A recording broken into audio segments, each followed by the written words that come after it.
வணக்கம். சேஷாத்ரி, உங்களோட labour law adviser, corporate trainer, POSH IC member. Statutory compliance February 2025. ஜனவரியில் நிறைய கம்ப்ளைண்ட்ஸ்லாம் இருந்தது, ரிட்டர்ன்ஸ்லாம் இருந்தது. லேபர் வெல்ஃபேர் ஃபண்ட் அதையும் பே பண்ணியிருப்பீங்க.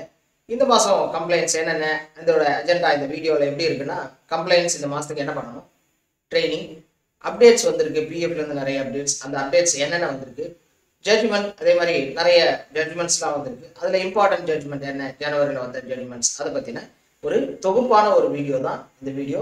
கடைசி வரைக்கும் பாருங்கள், மிகவும் பயனுள்ளதாக இருக்கும். உங்களோட ஹெச்ஆர் ஃப்ரெட்டர்னிட்டி ஜூனியர்ஸ்லாம் கண்டிப்பாக ஷேர் பண்ணுங்கள். கம்ப்ளைண்ட்ஸ் பார்த்தோம்னா ரொட்டீனான பிஎஃப் அண்ட் இஎஸ்ஐ கம்ப்ளைண்ட்ஸ் 15ஆம் தேதி சாட்டர்டேல ஃபாலோ ஆகுது.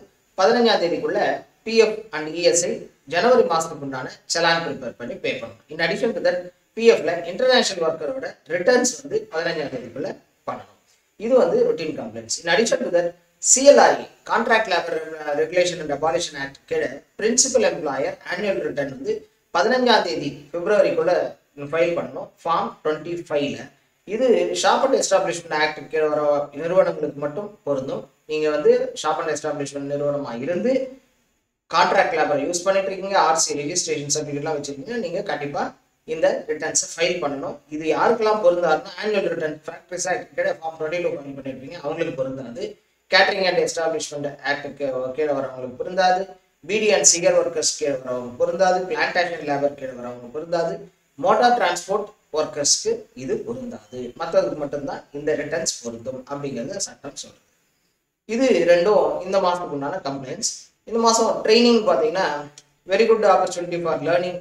ஷாப் அண்ட் எஸ்டாப்ளிஷ்மெண்ட்டோட கம்ப்ளைண்ட்ஸ், ஒரு ஷாப்போ எஸ்டாப்ளிஷ்மெண்ட் வச்சிருக்கீங்க அப்படின்னா உங்களோட கம்ப்ளைண்ட் சட்டப்படி என்னென்னலாம் நீங்கள் ஃபாலோ பண்ணணும் அப்படிங்கிற ஒரு செஷன் சென்னை சிட்டிக்குள்ளே அரேஞ்ச் பண்ணியிருக்கோம்.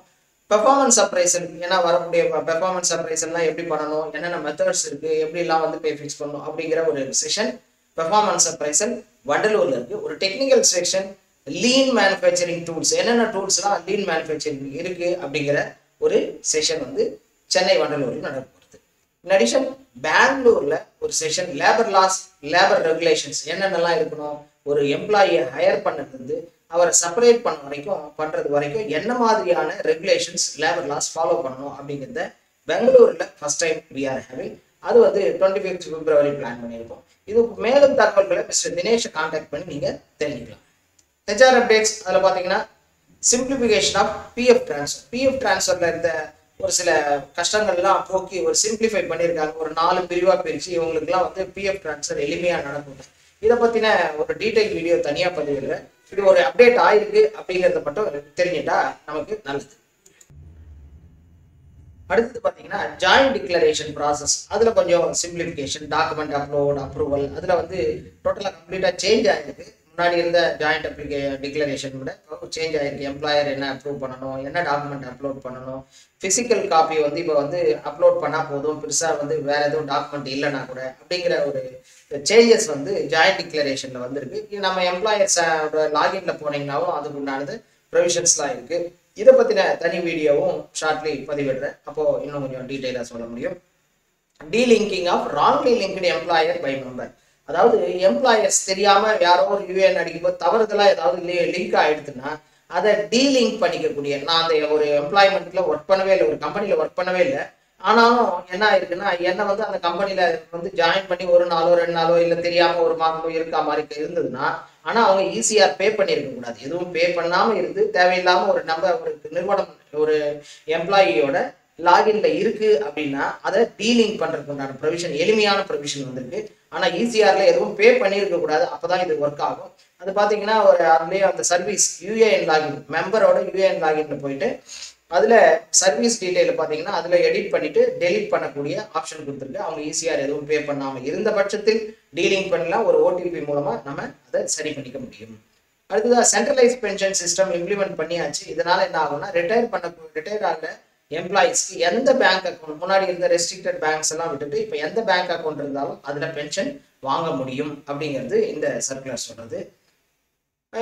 இபிஎஸ் ஆர்கனைசேஷன், அதாவது பென்ஷனுக்கு எக்ஸம்ஷன் வாங்கியிருக்கக்கூடிய ஆர்கனைசேஷன்ல யார் யாரெல்லாம் பென்ஷன் வாங்குறா அப்படிங்கிற டீட்டெயிலாம் இபிஎஃப்க்கு எதுவுமே இருக்காது. அதை கேப்சர் பண்றதுக்கு உண்டான ப்ரொவிஷன்ஸை இப்போ அரேஞ்ச் பண்ணியிருக்காங்க. ஷார்ட்லி அது போர்ட்டல்லையும் வந்துடும். அடுத்ததா சிபிஐ காஸ்ட் ஆஃப் லிவிங் பார்த்தீங்கன்னா நவம்பர்ல 339 பாயிண்ட்ஸோட இருக்கு. இப்போ ஜனவரி டு டிசம்பர் இருக்கக்கூடிய அந்த சிபிஐ பாயிண்ட்ஸை வச்சு தான் டிஏ வந்து ஃபிக்ஸ் ஆகும் அடுத்த வருஷத்துக்கு. ஷார்ட்லி டிசம்பருக்கும் நமக்கு கிடைச்சிடும். இது சிபிஐ பற்றின ஒரு தகவல். ஜட்ஜ்மெண்ட் பார்த்தோம்னா நிறைய ஜட்ஜ்மெண்ட்ஸ் வந்திருக்கு. ஒரு சில ஜட்ஜ்மெண்ட் இம்பார்ட்டன்ட் ஜட்ஜ்மெண்ட் மட்டும் குயிக்காக நம்ம பார்க்கலாம். ரிலீஃப், ஒரு ஒர்க்மேன் வந்து ஒரு என்கொயரி நடந்துருக்கு. அப்போ என்ன பண்ணுறாருன்னா அவர் வந்து வேற எங்கேயும் ஜாயின் பண்ணிடுறாரு. ஜாயின் பண்ணாருன்னா அப்போ அவருக்கு எந்த ரிலீஃபும் இந்த ஜட்ஜ்மெண்ட்லேருந்து கிடைக்காது அப்படிங்கிறத சுப்ரீம் கோர்ட்டே கன்ஃபார்ம் பண்ணியிருக்காங்க. அடுத்ததாக ஒரு கான்ட்ராக்டர் நீங்கள் அப்பாயிண்ட் பண்ணுறீங்க. அப்பாயிண்ட் பண்ணும்போது என்ன பண்ணுறீங்கன்னா பழைய கான்ட்ராக்டர்ல இருக்க எல்லா எம்ப்ளாயிஸையும் கண்டிப்பாக நீ எடுத்துக்கணும் அப்படின்னு ஃபோர்ஸ் பண்ணக்கூடாது அப்படின்றத கவுஹாத்தி ஹைகோர்ட் கன்ஃபர்மேஷன் கொடுத்துருக்கான். அடுத்தது டிரான்ஸ்ஃபர், ஒரு எம்ப்ளாயியை டிரான்ஸ்ஃபர் பண்ணுறீங்க. அந்த எம்ப்ளாயி சொல்கிறார் எங்கள் சில்ட்ரனோட எஜுகேஷன் வந்து ரொம்ப ரொம்ப கிரிட்டிக்கல், நான் இந்த நேரத்தில் டிரான்ஸ்ஃபர் ஆகி போக முடியாது அப்படின்னு எம்ப்ளாயி சொல்ல முடியாது அப்படிங்கிறத டெல்லி ஹைகோர்ட் கன்ஃபர்மேஷன் கொடுத்துருக்காங்க. அப்புறம் கிராஜுவிட்டி, ஒரு எம்ப்ளாயி வந்து தப்பு பண்ணியிருக்கார், நீங்கள் வந்து என்கொயரிலாம் பண்ணிட்டீங்க, அதனால தப்பு நிரூபணம் ஆனதுனால கிராஜுவிட்டியை ஃபோர்ஃபீச்சர் பண்ணிட்டீங்க, வாங்கி வச்சுக்கிட்டீங்க அப்படிங்கிறது சரிதான் அப்படிங்கிறத குஜராத் ஹைகோர்ட் வந்து நமக்கு கன்ஃபர்மேஷன் கொடுத்துருக்கு. அடுத்ததாக while all the witness resid, ஒரு எல்லா விதமான விட்னஸ் வந்து போஸ்ட் என்கொயரி நடக்குது. விட்னஸ் எல்லாம் ஒரு ஸ்டேட்ல தான் இருக்கு. அது இல்லாமல் கம்ப்ளைண்ட் கொடுத்த நபரும் அந்த ஸ்டேட்ல தான் இருக்காங்க. ஆனால் போஸ்ட் என்கொயரி இன்னொரு ஸ்டேட்ல வைக்கலாமான்னா வைக்கக்கூடாது அப்படின்றத மெட்ராஸ் ஹைகோர்ட் கன்ஃபர்மேஷன் கொடுத்துருக்கான். கிளைம் cannot be rejected, ஒரு மியர் ஏதோ ஒரு ட்ரேட் யூனியன் டிமாண்ட் பண்ணா ட்ரேட் யூனியன் வந்து வந்துடுது, அதனால நீ கேட்ட கிளைம் எல்லாம் நான் ரிஜெக்ட் பண்றேன் அப்படின்னு பண்ணக்கூடாது அப்படிங்கிறத மெட்ராஸ் ஹைகோர்ட் ஒரு ஜட்ஜ்மெண்ட் கொடுத்துருக்காங்க. அடுத்ததா contract for service, contract of service, particularly இந்த இஎஸ்ஐல ரொம்ப ரொம்ப முக்கியமானது.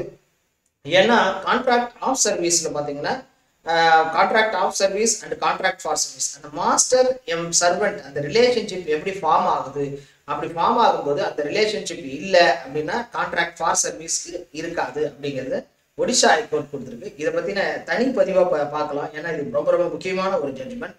அப்புறம் பீலோ ஃபார் ஃபோர்ஸ்டு ரெசிக்னேஷன், ஒரு ரெசிக்னேஷன், ஒரு எம்ப்ளாயை ஃபோர்ஸ் பண்ணி ரெசிக்னேஷன் வாங்குறீங்க அப்படின்னா எப்படின்னா ஒரு பிளாங்க் பேப்பர்ல ஏதாவது நீங்க கையெழுத்து வாங்கியிருந்தீங்கன்னா அப்பதான் வந்து அது ஃபோர்ஸ்டு ரெசிக்னேஷன் அப்படிங்கிறத அலகாபாத் ஹைகோர்ட் ஜட்ஜ்மெண்ட் கொடுத்துருக்காங்க. இன்ட்ரெஸ்ட், அதாவது டிலே ஆயிடுச்சு, கிராஜுவிட்டி பே பண்றதுல டிலே, அதுக்கு இன்ட்ரெஸ்ட். ஆனா வந்து அது டிலே எதனாலன்னு பார்த்தா எம்ப்ளாயியோட தவறுதலாக இருந்து அதனால டிலே ஆனா அதுக்கு வந்து எம்ப்ளாயர் இன்ட்ரெஸ்ட் பே பண்ண தேவையில்லை அப்படிங்கிற குஜராத் ஹைகோர்ட்டோட ஜட்ஜ்மெண்ட்டையும் பார்க்க முடியுது. அப்புறம் அன்ஆத்தரைஸ்ட் ஆப்சன், ஒருத்தர் வந்து வேலைக்கு வரல சார், வரவே இல்லை, அவர் வந்து நீங்க வந்து நோட்டீஸ் அனுப்புறீங்க, அதுக்கு ரிப்ளை பண்ணல, அதனால டைரக்டா டெர்மினேஷன் போகக்கூடாது அப்படிங்கிறத சுப்ரீம் கோர்ட் சொல்லியிருக்காங்க. அடுத்ததா பாத்தீங்கன்னா எம்ப்ளாயர் என்ன பண்றாங்கன்னா பிஎஃப்ஓட கான்ட்ரிபியூஷன், நான் வந்து ஹையர் அமௌண்ட், அதாவது ஸ்டாச்சுட்டரி லிமிட்டை விட அதிகமான அமௌண்ட் பிஎஃப் பே பண்ணிட்டு இருக்கேன். as employer I don't want to pay now, reduce பண்ண முடியுமானா எஸ் யூ கேன் ரெடியூஸ் அப்படிங்கிறத குஜராத் ஹைகோர்ட் வந்து ஜட்ஜ்மெண்ட் கொடுத்துருக்காங்க. ஸ்டாச்சுட்டரி லிமிட் வரைக்கும் ஆனால் கண்டிப்பாக பே பண்ணி தான் ஆகணும். அப்புறம் ட்ரெயினிஸ், அது அவர் வந்து ஒரு வேலை பண்ணிட்டு இருக்காரு, ஸ்டைஃபண்ட் கொடுக்குறாங்க. ஒரு அக்கௌண்டன்ட் இருக்காரு, அவருக்கும் வந்து ஸ்டைஃபண்ட் கொடுக்குறாங்க. அந்த மாதிரிலாம் கொடுத்தா அது வந்து பிஎஃப் கவர் ஆகும் அப்படிங்கிறத கேரளா ஹைகோர்ட் வந்து ஜட்ஜ்மெண்ட் சொல்லியிருக்கு. இன்ட்ரெஸ்ட் 7Qல வந்து இன்ட்ரெஸ்ட்டை வந்து வைவ் ஆஃப் பண்ண முடியாது அப்படிங்கிறத கேரளா ஹைகோர்ட் ஜட்ஜ்மெண்ட் கொடுத்துருக்காங்க. ரிஜெக்டிங் த அட்ஜாயின்மெண்ட், ஒருத்தர் வந்து அட்ஜாயின்மெண்ட் கேட்குறாரு, ஏன்னா வந்து இம்போசிங் வித்தவுட் அந்த டேமேஜஸ் வந்து இம்போஸ் பண்ணுறாங்க, அது எதுவுமே ஒரு அட்ஜாயின்மெண்ட் ஏதோ ஒன்று சொல்றதுக்கு வராதுன்னா அதை கேட்காம அட்ஜாயின் பண்ணாம ஒரு இம்போஸ் பண்ணோம்னா அது இல்லீகல் அப்படிங்கிறத கேரளா ஹைகோர்ட் கன்ஃபர்மேஷன் கொடுத்துருக்கு. எம்ப்ளாயர்